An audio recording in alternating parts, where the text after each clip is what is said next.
अब कुछ बात करेंगे आईएमएफ के पैकेज के हवाले से। आईएमएफ से पाकिस्तान के लिए $7 अरब के कर्ज प्रोग्राम की मंजूरी मजीद ताखीर का शिकार हो गई है।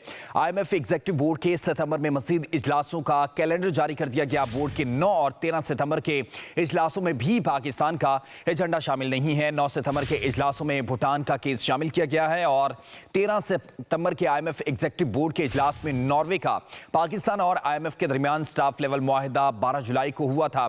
जराये के मुताबिक पाकिस्तान को ताहाल बैरूनी फाइनेंसिंग गैप को पूरा करने में मुश्किलात का सामना है और पेशगी शराइत पूरी होने के बाद ही पाकिस्तान का एजेंडा शामिल होने का भी इम्कान है। वज़ारत खजाना ज़राए का कहना है कि वफाकी हुकूमत आईएमएफ की तमाम शराइत पूरी करने के लिए पुरउम्मीद है। वज़ीर खजाना ने कहा कि एक्सटर्नल फाइनेंसिंग गैप पूरा करने के लिए एडवांस स्टेज पर हैं और इस माह कर्ज प्रोग्राम की आईएमएफ से मंजूरी मिलेगी। इजलासों का कैलेंडर जारी कर दिया गया। बोर्ड के 9 और 13 सितंबर के इजलासों में भी पाकिस्तान का एजेंडा शामिल नहीं है। 9 सितंबर के इजलासों में भूटान का केस शामिल किया गया है और 13 सितंबर के आईएमएफ एग्जीक्यूटिव बोर्ड के इजलास में नॉर्वे का पाकिस्तान और आईएमएफ के दरमियान स्टाफ लेवल मुआहिदा 12 जुलाई को हुआ था।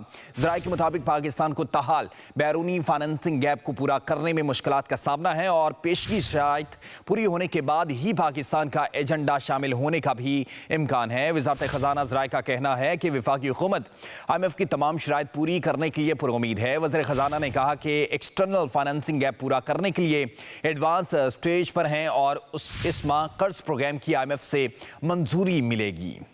इजलासों का कैलेंडर जारी कर दिया गया। बोर्ड के 9 और 13 सितंबर के इजलासों में भी पाकिस्तान का एजेंडा शामिल नहीं है। 9 सितंबर के इजलासों में भूटान का केस शामिल किया गया है और 13 सितंबर के आईएमएफ एग्जीक्यूटिव बोर्ड के इजलास में नॉर्वे का पाकिस्तान और आईएमएफ के दरमियान स्टाफ लेवल मुआहिदा 12 जुलाई को हुआ था।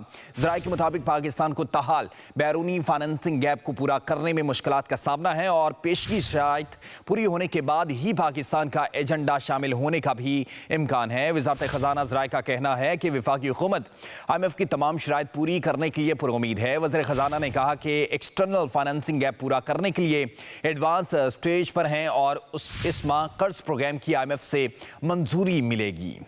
इजलासों का कैलेंडर जारी कर दिया गया। बोर्ड के 9 और 13 सितंबर के इजलासों में भी पाकिस्तान का एजेंडा शामिल नहीं है। 9 सितंबर के इजलासों में भूटान का केस शामिल किया गया है और 13 सितंबर के आईएमएफ एग्जीक्यूटिव बोर्ड के इजलास में नॉर्वे का पाकिस्तान और आईएमएफ के दरमियान स्टाफ लेवल मुआहिदा 12 जुलाई को हुआ था। जराये के मुताबिक पाकिस्तान को ताहाल बैरूनी फाइनेंसिंग गैप को पूरा करने में मुश्किलात का सामना है और पेशगी शराइत पूरी होने के बाद ही पाकिस्तान का एजेंडा शामिल होने का भी इम्कान है। वज़ारत खजाना ज़राए का कहना है कि वफाकी हुकूमत आईएमएफ की तमाम शराइत पूरी करने के लिए पुरउम्मीद है। वज़ीर खजाना ने कहा कि एक्सटर्नल फाइनेंसिंग गैप पूरा करने के लिए एडवांस स्टेज पर हैं और इस माह कर्ज प्रोग्राम की आईएमएफ से मंजूरी मिलेगी।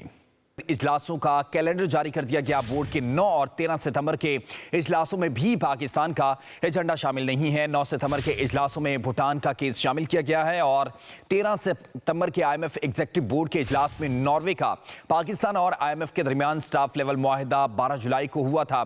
जराये के मुताबिक पाकिस्तान को ताहाल बैरूनी फाइनेंसिंग गैप को पूरा करने में मुश्किलात का सामना है और पेशगी शराइत पूरी होने के बाद ही पाकिस्तान का एजेंडा शामिल होने का भी इम्कान है। वज़ारत खजाना ज़राए का कहना है कि वफाकी हुकूमत आईएमएफ की तमाम शराइत पूरी करने के लिए पुरउम्मीद है। वज़ीर खजाना ने कहा कि एक्सटर्नल फाइनेंसिंग गैप पूरा करने के लिए एडवांस स्टेज पर हैं और इस माह कर्ज प्रोग्राम की आईएमएफ से मंजूरी मिलेगी।